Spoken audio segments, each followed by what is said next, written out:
Selamat datang di channel Omatase.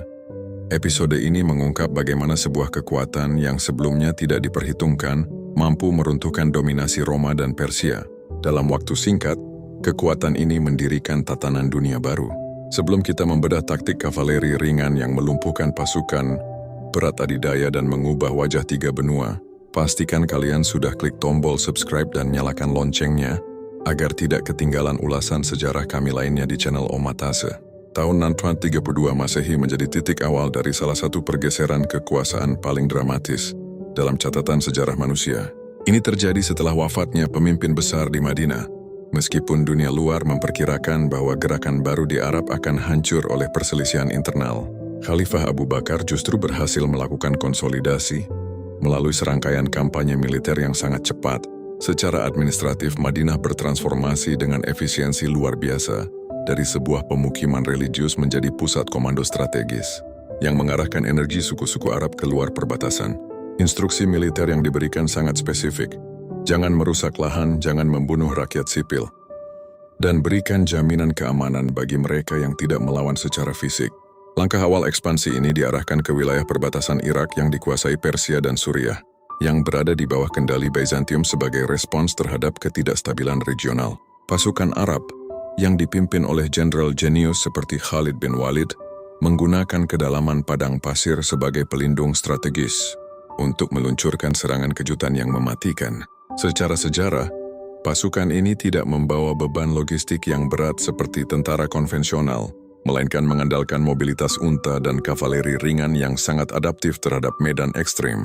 Mereka bergerak melintasi gurun yang dianggap mustahil untuk dilewati, muncul di belakang garis pertahanan musuh dengan kecepatan yang mengacaukan seluruh rencana perang lawan.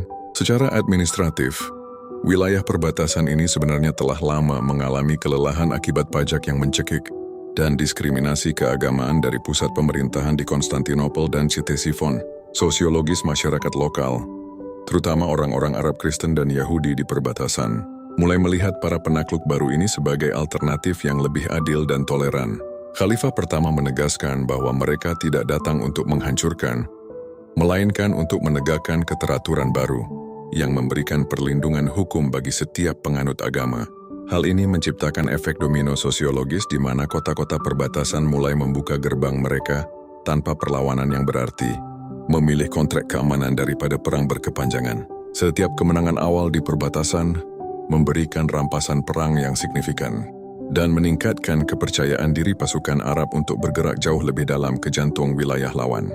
Secara sejarah, ini adalah awal dari apa yang dikenal sebagai Futuhat, sebuah gelombang penaklukan yang tidak tertandingi dalam hal kecepatan dan luasan geografis.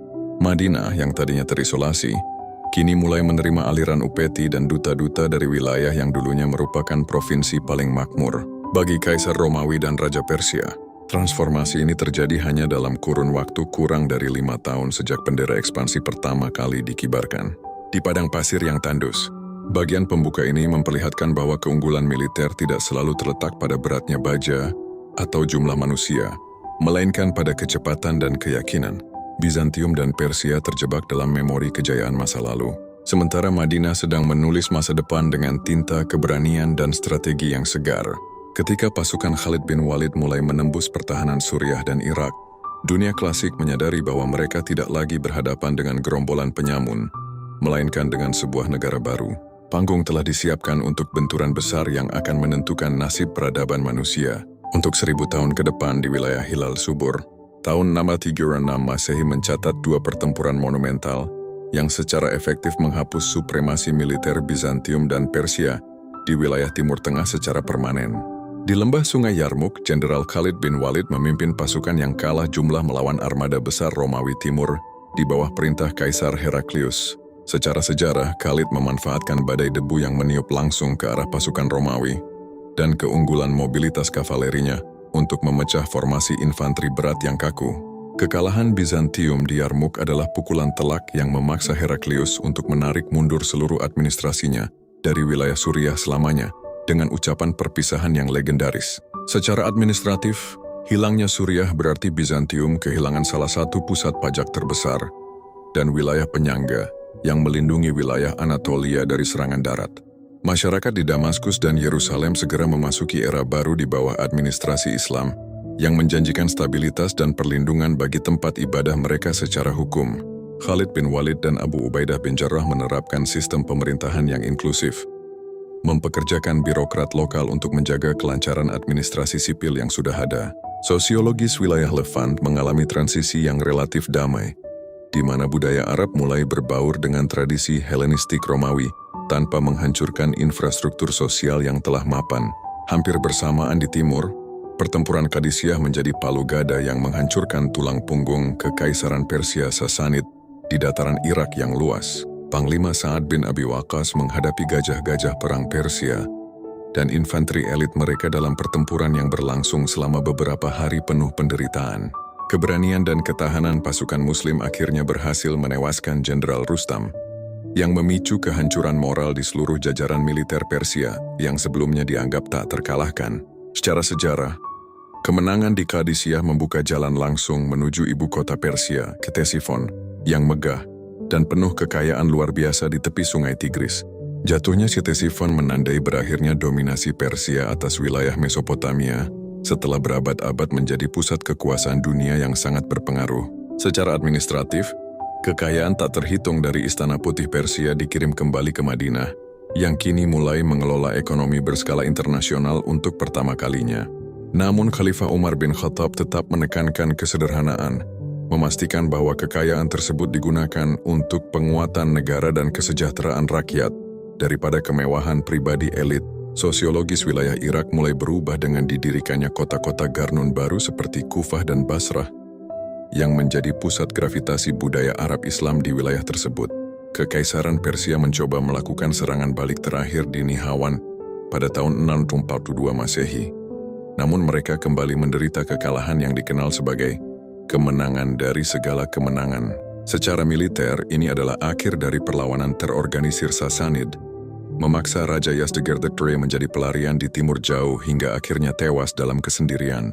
Bizantium di sisi lain mulai menarik diri ke balik pegunungan Taurus, fokus pada pertahanan ibu kota Konstantinopel dan wilayah Anatolia yang tersisa. Secara sejarah, peta dunia kuno telah dirobek dan digambar ulang dalam waktu kurang dari 1 dekade oleh kekuatan yang muncul dari gurun. Sosiologis masyarakat di Irak dan Iran mulai mengalami transformasi religius dan budaya yang mendalam, seiring dengan runtuhnya kasta sosial Sasanid yang sangat kaku. Sistem perpajakan jizyah bagi warga non-muslim memberikan kemudahan ekonomi bagi para petani yang sebelumnya tertekan oleh biaya perang antara Roma dan Persia yang tak ada habisnya. Secara administratif, kekhalifahan mulai membangun jaringan intelijen dan komunikasi yang efisien untuk menjaga keteraturan di wilayah yang kini membentang sangat luas. Integrasi wilayah-wilayah bekas adidaya ini ke dalam satu sistem ekonomi tunggal menciptakan Pax Islamica, yang mendorong stabilitas perdagangan regional yang signifikan. Runtuhnya dua raksasa ini bukan hanya soal kemenangan militer, melainkan soal keruntuhan institusional yang sudah berlangsung lama sebelum pasukan Arab tiba di perbatasan. Bizantium dan Persia gagal memberikan rasa memiliki kepada rakyat di provinsi-provinsi mereka, sementara Madinah menawarkan visi kesetaraan di bawah satu Tuhan. Secara sejarah, transisi ini adalah salah satu yang paling efektif karena para penakluk baru tidak mencoba mengubah struktur budaya secara paksa, melainkan melalui contoh kepemimpinan. Dunia kini melihat bangkitnya adidaya tunggal yang tidak hanya menguasai tanah, tetapi juga hati dan pikiran rakyat di bekas wilayah kekaisaran kuno tersebut. Setelah mengamankan Suriah dan Irak, pasukan Muslim meluas ke barat menuju Mesir, lumbung gandum utama kekaisaran Roma. Jenderal Amr bin Ash memimpin kampanye cerdas, mengeksploitasi ketidakpuasan Kristen Koptik terhadap Konstantinopel. Jatuhnya benteng Babylon dan Alexandria pada 641 Masehi mengakhiri kontrol Romawi atas tanah Firaun selamanya. Hilangnya Mesir adalah bencana ekonomi bagi Bizantium. Kehilangan pasokan gandum dan sumber pendapatan pajak masif. Amr bin Ash mendirikan kota Fustat sebagai pusat administrasi baru, menjauhkan ibu kota dari pengaruh angkatan laut Bizantium. Kebijakan agraria diperbaiki dengan membersihkan saluran irigasi Sungai Nil, memaksimalkan produksi pangan kekhalifahan. Masyarakat Mesir menikmati toleransi keagamaan lebih besar. Gereja Koptik diberikan hak yang sebelumnya ditekan. Integrasi Mesir memperkuat posisi strategis Islam di Afrika Utara, memberikan akses ke sumber daya maritim melimpah. Kerentanan wilayah pesisir memaksa pemimpin Muslim merevolusi doktrin militer mereka. Muawiyah bin Abi Sufyan, gubernur Suriah, mendesak pentingnya membangun armada laut kuat menandingi Romawi. Galangan kapal di Syam dan Mesir mulai memproduksi kapal perang dengan bantuan ahli maritim lokal berpengalaman. Ini transisi bersejarah bagi bangsa Arab. Dari masyarakat pedalaman menjadi kekuatan bahari menantang Bizantium. Puncak konfrontasi maritim ini terjadi pada 655 Masehi dalam pertempuran tiang kapal di lepas pantai Lycia. Armada Muslim mengalahkan angkatan laut Bizantium yang dipimpin Kaisar Konstans II. Mengejutkan dunia Kristen, kemenangan ini membuktikan penguasaan laut tidak lagi eksklusif milik Roma. Mediterania menjadi zona perang terbuka. Penguasaan pulau strategis seperti Siprus dan Rodos memberikan basis operasi penting bagi ekspansi Muslim. Perluasan wilayah ke Afrika Utara berlanjut dengan pendirian kota Kairouan oleh Uqbah bin Nafi pada 670 Masehi. Kairouan berfungsi sebagai benteng militer dan pusat penyebaran budaya untuk menstabilkan wilayah pedalaman. Penaklukan Afrika Utara menghadapi perlawanan lebih lama dari suku Berber yang tangguh dalam gerilya. Melalui diplomasi dan kekuatan militer, identitas Islam merasuk ke masyarakat Berber, menjadi tulang punggung ekspansi ke Eropa. Integrasi Afrika Utara menciptakan jalur perdagangan Trans-Sahara baru, menghubungkan emas Afrika Barat dengan Mediterania. Ini memicu percampuran budaya kaya antara Arab, Berber, dan sisa-sisa budaya Romawi di pesisir. Kekhalifahan membangun infrastruktur komersial luas, termasuk sistem pos dan rute perdagangan darat aman. Kekhalifahan bukan lagi gerakan gurun, melainkan kekaisaran maritim dan darat menguasai persimpangan ekonomi dunia. Transformasi Mesir dan Afrika Utara memperlihatkan bagaimana kekuatan baru ini mengadopsi teknologi dan keahlian lokal. Keberhasilan mengalahkan Bizantium di laut mengakhiri dominasi total Roma atas Danau Romawi. Selama berabad-abad, kekhalifahan kini berdiri sebagai kekuatan dominan di 3 benua, mengendalikan gandum Mesir, emas Afrika, dan jalur sutra Irak. Masa depan peradaban Mediterania telah bergeser porosnya secara permanen, menciptakan keseimbangan kekuatan baru. Masa keemasan ekspansi awal menghadapi krisis internal yang hebat, ketika ketegangan politik meledak menjadi perang saudara pertama, atau fitnah, menyusul pembunuhan Khalifah Utsman. Konflik antara Ali bin Abi Thalib dan Muawiyah bin Abi Sufyan mengubah struktur kepemimpinan Islam dari konsensus kesukuan religius menjadi model monarki yang lebih sentralistik. Secara sejarah, berakhirnya masa Rashidun dan bangkitnya dinasti Umayyah pada tahun 691 Masehi menandai dimulainya era baru kekuasaan imperium yang lebih terstruktur secara administratif. Muawiyah memindahkan ibu kota dari Madinah ke Damaskus, sebuah langkah strategis yang mendekatkan pusat kekuasaan ke wilayah birokrasi maju bekas Romawi. Pemindahan ibu kota ke Damaskus bukan sekadar perpindahan geografis, melainkan pergeseran filosofis dalam cara mengelola kekuasaan yang kini semakin kompleks dan luas. Secara administratif, Umayyah mulai mengadopsi sistem administrasi Bizantium dan Persia yang canggih untuk mengelola kekaisaran yang kini membentang dari Asia Tengah hingga Afrika. Muawiyah membentuk birokrasi yang lebih profesional, menciptakan Departemen Perpajakan, Diwan Al-Kharaj, dan layanan pos, Diwan Al-Barid, yang efisien untuk menjaga komunikasi dengan provinsi yang jauh. Sosiologis elit penguasa mulai berubah dari kesederhanaan para sahabat Nabi menjadi gaya hidup aristokrasi kekaisaran yang lebih formal dan protektif terhadap otoritas. Pencapaian administratif terbesar Umayyah adalah kebijakan Arabisasi, birokrasi dan standarisasi mata uang yang dilakukan oleh Khalifah Abdul Malik bin Marwan. Secara sejarah, bahasa Arab ditetapkan sebagai satu-satunya bahasa resmi dalam catatan negara, menggantikan bahasa Yunani di barat dan bahasa Pahlavi di timur secara sistematis. Mata uang emas dinar dan perak dirham yang baru dicetak tanpa gambar manusia, melainkan dengan tulisan ayat-ayat suci, sebagai bentuk kedaulatan ekonomi yang tegas. Langkah ini menghancurkan dominasi mata uang Bizantium di pasar internasional dan memperkuat identitas kebangsaan Arab di seluruh wilayah kekuasaan Islam yang sangat heterogen. Di bawah Panji Umayyah, gelombang ekspansi kedua diluncurkan dengan skala yang lebih besar, menembus wilayah Transoksiana di timur dan melintasi pegunungan Atlas di barat.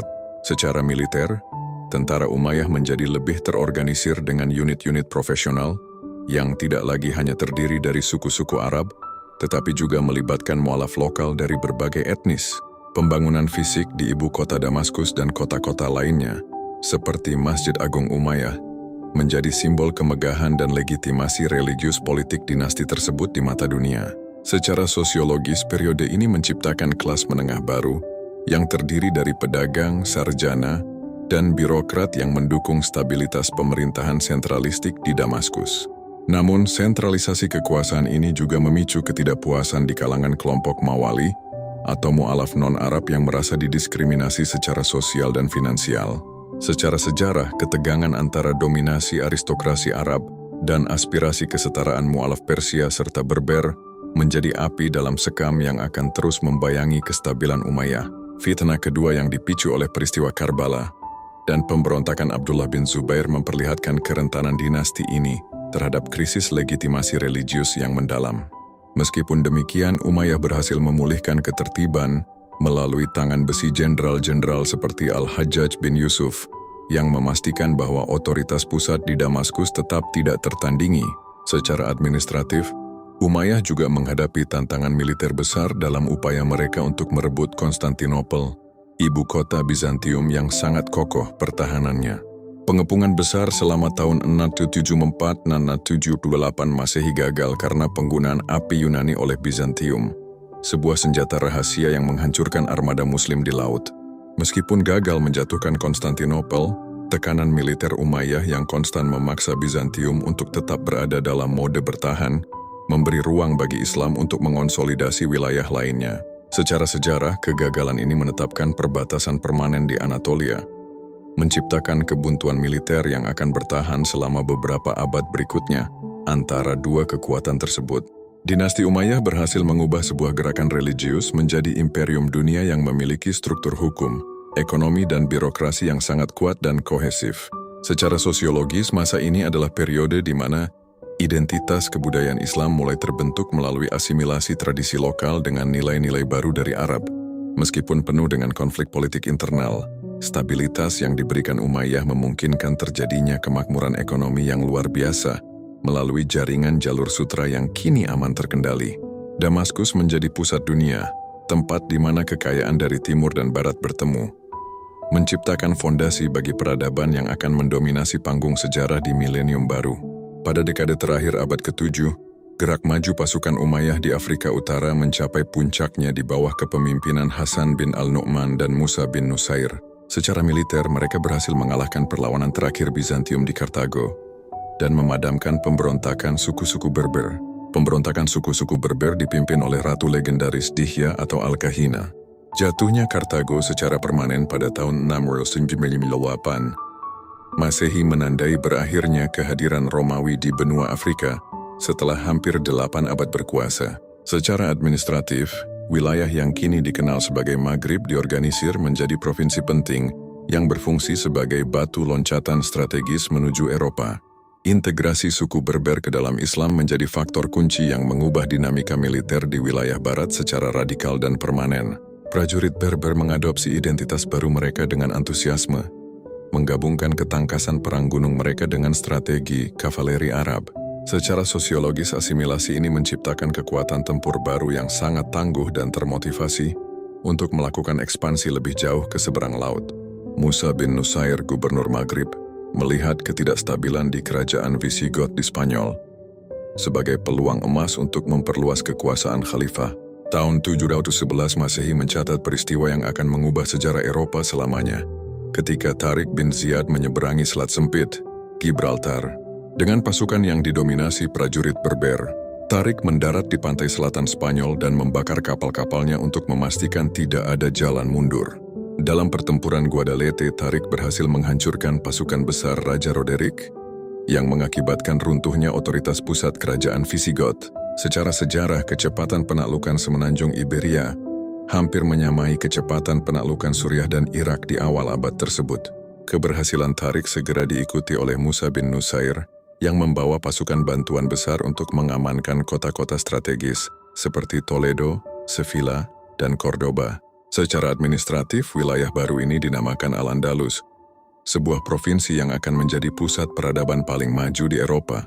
Muslim di Iberia menerapkan kebijakan toleransi yang luas terhadap penduduk asli Kristen dan Yahudi, yang seringkali menyambut mereka sebagai pembebas. Secara sosiologis, transisi ini memicu migrasi besar-besaran seniman, sarjana, dan pedagang dari timur ke barat, membawa teknologi irigasi dan gaya arsitektur baru. Di sisi lain kekaisaran, di wilayah timur, pasukan Muslim di bawah Qutaibah bin Muslim menembus wilayah Transoksiana dan mencapai perbatasan Tiongkok. Secara administratif, kota-kota pusat perdagangan di jalur sutra seperti Samarkand dan Bukhara jatuh ke tangan Umayyah, mengamankan jalur komersial terkaya. Integrasi wilayah Asia Tengah ini memberikan akses bagi kekhalifahan terhadap teknik pembuatan kertas dan industri tekstil maju. Secara sejarah, pada tahun 711 Masehi, kekhalifahan Umayyah mencapai luas wilayah maksimalnya, membentang dari Samudra Atlantik hingga Sungai Indus. Ekspansi yang mencengangkan ini dikelola melalui jaringan gubernur militer yang kuat dan sistem perpajakan untuk mendanai tentara tetap. Secara administratif, Umayyah berhasil menciptakan Pax Islamica yang memungkinkan seorang pelancong berpindah ribuan kilometer di bawah satu hukum. Namun di balik kemegahan ini, beban logistik untuk mengelola wilayah seluas itu mulai menekan kapasitas administrasi pusat di Damaskus. Sosiologis imperium yang sangat beragam etnisnya mulai menuntut partisipasi politik yang lebih besar, menciptakan bibit-bibit pergolakan sosial. Penaklukan Spanyol dan Asia Tengah secara bersamaan membuktikan bahwa Islam telah menjadi kekuatan global yang tidak tertandingi. Dunia kuno telah benar-benar berakhir, digantikan oleh tatanan baru di mana bahasa Arab menjadi bahasa sains dan perdagangan dari Gibraltar hingga Sungai Oxus. Warisan dari ekspansi ini tetap menjadi pilar utama geopolitik dunia modern, memperlihatkan bagaimana sebuah visi dapat mengubah wajah planet. Secara sejarah, kurun waktu 602 hingga 711 Masehi adalah 8 dekade paling transformatif dalam sejarah peradaban manusia. Peta dunia digambar ulang secara permanen. Pasukan Muslim meruntuhkan Kekaisaran Persia dan memojokkan Bizantium. Ini bukan hanya kemenangan senjata, melainkan kemenangan sistem sosial yang lebih segar dan adaptif. Secara administratif, kekhalifahan membangun birokrasi yang mengintegrasikan hukum Romawi dan tradisi Persia. Penciptaan mata uang dinar dan standarisasi bahasa Arab menyatukan ekonomi dunia yang terfragmentasi. Transformasi sosiologis signifikan adalah munculnya identitas kosmopolitan baru di bawah payung ummah. Melampaui batas-batas etnis, perdagangan dan pertukaran ilmu pengetahuan berkembang pesat. Jalur darat dan laut kini berada di bawah satu kontrol politik tunggal yang stabil. Periode ini meletakkan fondasi bagi zaman keemasan Islam, di mana sains, kedokteran dan filsafat berkembang. Melalui penerjemahan karya-karya kuno ke dalam bahasa Arab, dunia Islam menjadi laboratorium peradaban terbesar. Pengetahuan dari Tiongkok, India, dan Yunani bertemu dan disintesiskan kembali secara inovatif. Namun pencapaian ini membawa benih-benih kehancuran bagi dinasti Umayyah. Ketidakmampuan mereka mengintegrasikan mualaf non-Arab ke dalam struktur kekuasaan tertinggi. Diskriminasi terhadap kelompok Mawali menciptakan jurang pemisah berbahaya antara realitas sosial dan idealisme egaliter Islam. Ketegangan ini meledak dalam revolusi yang menggulingkan kekuasaan Damaskus, memberi jalan bagi dinasti Abbasiyah. Dinasti Abbasiyah yang lebih inklusif. Luas wilayah yang terlalu besar mulai sulit dikendalikan. Warisan dari badai gurun ini tetap hidup hingga hari ini, dalam bentuk batas-batas budaya, bahasa, dan agama. Penaklukan awal ini adalah salah satu dari sedikit peristiwa di mana perubahan politik diikuti oleh perubahan identitas kultural permanen. Bizantium yang tersisa di Anatolia menjadi penjaga gerbang Eropa, sementara dunia Islam menjadi pewaris sah tradisi intelektual klasik. Kita belajar bahwa sebuah gerakan dari periferi dunia dapat mengalahkan pusat-pusat kekuasaan lama, jika mereka memiliki visi yang jelas dan struktur yang adil. Secara militer, taktik kavaleri ringan dan mobilitas tinggi jenderal Arab mengubah cara perang. Penggunaan teknologi maritim yang diadopsi dari musuh membuktikan fleksibilitas peradaban baru ini. Secara administratif, keberhasilan mengelola transisi kekuasaan di wilayah seluas itu adalah prestasi manajemen langka. Tahun 711 Masehi bukan hanya akhir dari bab penaklukan, melainkan awal dari bab peradaban Islam yang akan menyinari dunia. Terima kasih sudah menonton video ini. Jika Anda suka dengan konten seperti ini, silahkan klik tombol like dan subscribe. Silahkan tinggalkan komentar dan share video ini.